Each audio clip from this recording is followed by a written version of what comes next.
Hey, welcome back. I have another seed haul to share with you.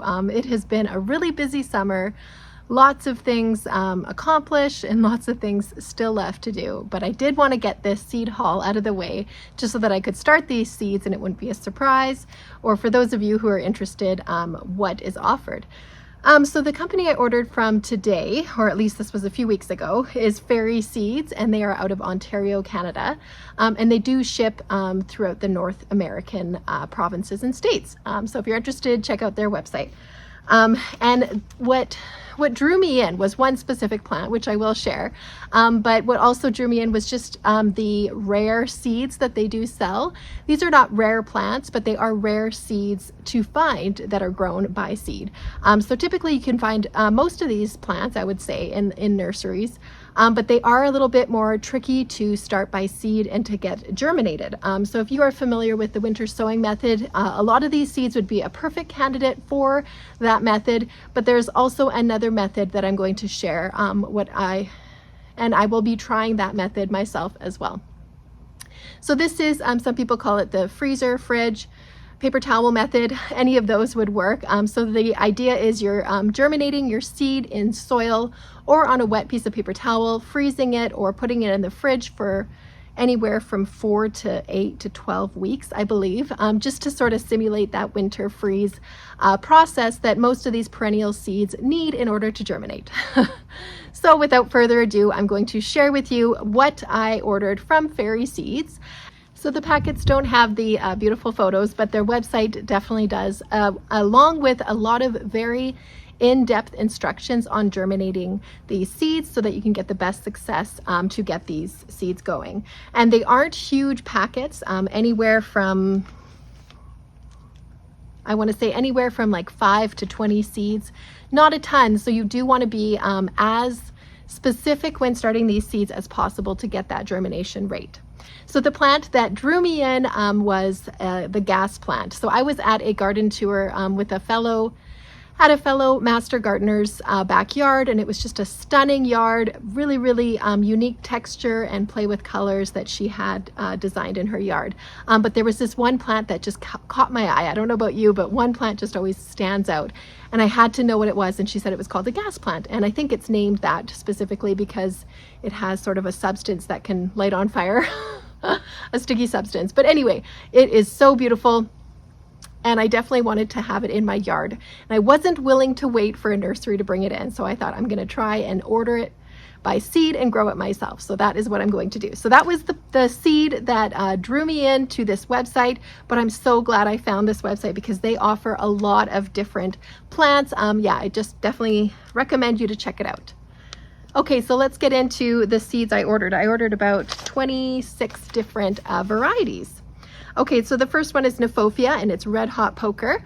I also have the other one, I think it was called a lemon something. Definitely a neat interest for the garden, a nice spike interest, but also that color too, just a nice pop, especially placed maybe with reds and yellows. I think it'll be really nice. Okay, and the next one is Sneeze Weed Mix. So sneeze weed is an awful name, but it's actually Helenium, and Helenium is a great deer-resistant perennial. I grow 2 different varieties right now, and I'm definitely looking forward to adding this one to my garden. Okay, and now a perennial geranium. This is called Dark Reater. I don't know if I'm saying that right. Love the foliage on this one. That is definitely what got me. I love geraniums in the garden. I would consider them a ground cover, but definitely a needed layer in your borders. Okay, Oriental poppies. So in my last seed haul, I actually ordered other Oriental poppies, but I just can't get enough. Once I get on a train, I just, can't stop. So this one's the salmon variety, and I think it's going to be really, really beautiful. And I think Oriental poppies make for a better cut flower, a stronger, sturdier stem than the Icelandic poppy. So I'm really excited about that. Okay, Bugbane red. I do have Bugbane, but I put it in a less than ideal spot. So I'm really excited to try this again in a more ideal spot. The things we learn along the way. Okay, another poppy, and this is the Oriental mix. So I think if I remember correctly, reds, pinks, and blush. obedient plant. I think this one is purple, a nice purple spiky texture. Just something different that I wanted to try, and not a common plant that I would see in the nursery, at least not typically. So just a nice sort of unusual specimen to add to the yard. Okay, Angelica, and this is Atropurpurea. Can't really remember this one much since I ordered it a few weeks ago, but I'm sure there was a reason why I ordered this one. Okay, Queen of the Prairie, and this is Filipendula, if I'm saying that right. I definitely liked the wispy texture of this one. I think it sends out sort of blooms that are very whimsical looking, if you like that description. Yeah, definitely excited to try that one. And again, not a plant that I usually see at nurseries. So yeah, just looking to add some interest to the yard, just different plants that I haven't really seen that much of. Okay, German status. Apparently this is a perennial status, and apparently it makes for a really good cut flower. And if anytime I can get a perennial version of the same plant that I'm growing anyway for a cut flower, I'm definitely going to try it. Usually you only get maybe 2 flushes of a perennial anyway, but still a really good plant to sort of have in your wheelhouse for cut flowers. Okay, Gentian Speedwell. I'm just a sucker for Veronicas, Speedwells, any of those types of plants, Salvias, so definitely wanted to try this one, Gentian Speedwell. Hardy Mum. Okay, a lot of us don't really like mums, especially, you know, they're very disposable, if you want to call them that. Every fall, you know, big box stores bring them in and they're inexpensive and you put them on your porch for maybe a month.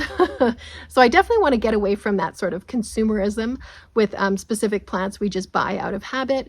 But this Hardy Mum was a really, really good find because, again, it's a perennial. It's going to be in my yard for years and years and years, and I can cut off of it. And mums are a beautiful flower. I will give them that. So definitely excited to try this one. Meadow Rue, and this is Chinese pink, the Lictrum. So this is another plant. You know, if I knew what I knew now back then, things would be different. So I put this plant in the wrong place. Poor soil, lot of heat and sun exposure, just a really, really tough area to grow in. And I lost a lot of the Meadow Rue. I think I've got maybe a couple plants out of 20. I bought them wholesale, plugs. Expensive mistake, but oh well. I'm trying it again, and this time by seed. So hopefully, wish me luck, and I'll do better this time with the Meadow Rue.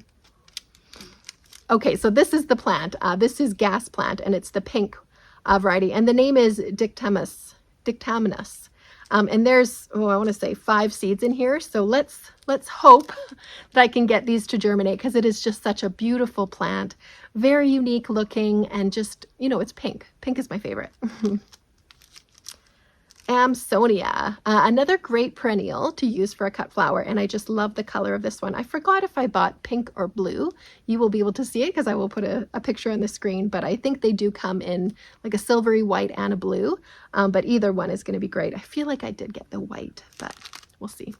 Okay, Speedwell, pink, and this is Veronica spicata.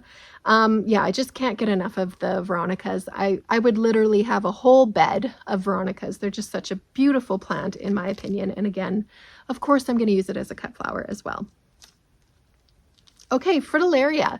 These are typically sold as bulbs or corms. You plant them in the fall and they bloom early spring. Checkered lily is the common name. This is a challenge I'm willing to try. I know a lot of these seeds are going to be very tricky to germinate, but I really enjoy that process. So I'm going to give it a try.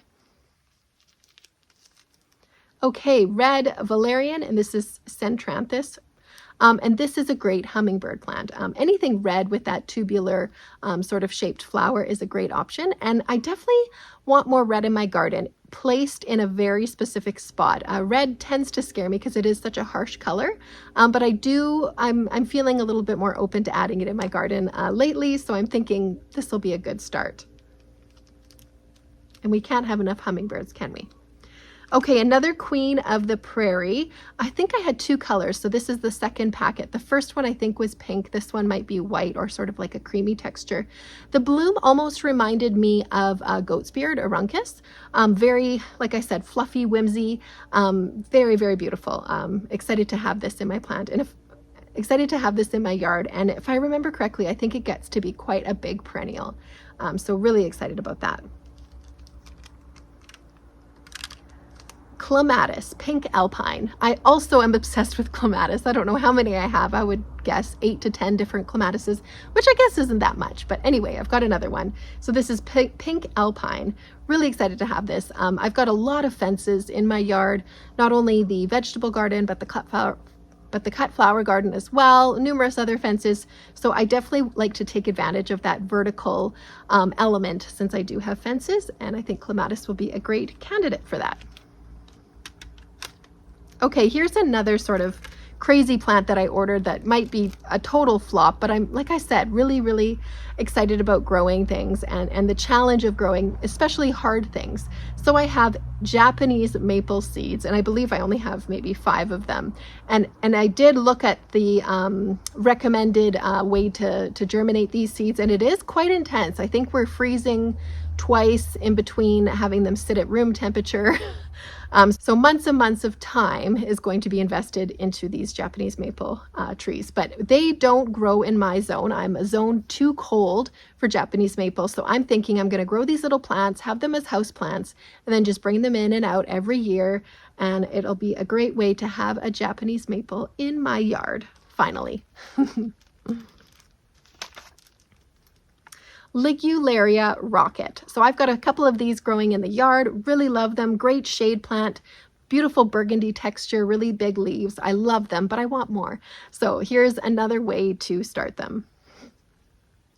All right, so another status. This is sea lavender status or sea spray. And this is a really great perennial, again, for a cut flower.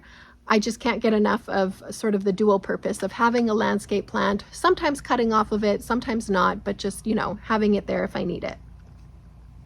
I prefer to cut off the flowers in my flower farm, sort of all my annuals that, you know, I don't really feel guilty about cutting off, but the perennials that I have in my landscape are a great backup to have just in case, you know, there's crop failure, something's not blooming in time. It's just great to have as a backup. Okay, and then I have Western Pearly Everlasting. So this is a native species, very similar to straw flowers, a beautiful white everlasting flower, they call them. I'm growing a different Pearly Everlasting, but I don't believe it's the native type. So really excited to add more natives to my garden. Another sea lavender. The other one was called sea spray. So this is just maybe so this one's just the classic limonium sea lavender. Again, another great status that's a perennial that I'll enjoy in the landscape. Okay, and here was the yellow red hot poker Kniphofia. So I think it was called like a lemon yellow. So it's just of a softer yellow Kniphofia, so that spiky element, but just a really nice interest in the garden. Okay, and the last one is Eryngium silver sea holly. So I grow Echinops, which is globe thistle. It's like a larger version of this. I'm finding it a little bit difficult, maybe not a little, less than a little bit difficult to arrange with, but this is sort of a smaller option, like a spray versus a focal flower. I think this will be easier to arrange with and just another good addition, and again, a perennial. So that wraps up my seed haul. Like I said, I think that was about 26 different varieties. And I did make a list here of the different ways to germinate these seeds. I'm not going to go through every single one because it'll probably take a few minutes, but I will go through the 10 advanced varieties just as a warning or a precaution. If you're buying these seeds and if you're starting them the traditional way, which is sowing your containers, watering them, putting them under light, you might not get good results or any results if you're growing them that way. So more of a warning just to know that these do require a more advanced germination process. Okay, so the first one is obedient plant. Japanese maple, like I said, gas plant, ligularia, meadow rue, bugbane, angelica, fritillaria. Oh, a plant that I missed is hoary vervain or verbena, a type of verbena. That is also a difficult one. And then I'll quickly just say the easy ones, so you can just go for it and order these ones and just sow them the easy traditional way. So German status is easy, hardy chrysanthemum, Blue Speedwell is easy, pink Speedwell, Pearly Everlasting, Amsonia, Red Valerian, the Geranium, Sea Holly, the poppies. Both of the poppies are easy, and both of the sea lavenders are easy to sow and germinate as well. Anyway, I hope that was interesting for you guys. I always love to share these seed hauls and get your comments. Let me know in the comments if you've grown any of these before or if you have them in your gardens. Like I said, some of these aren't difficult to germinate. It just requires just that extra step of cold stratification. Well, that's all for today. I hope you're having a great day, and I'll see you next time. Bye.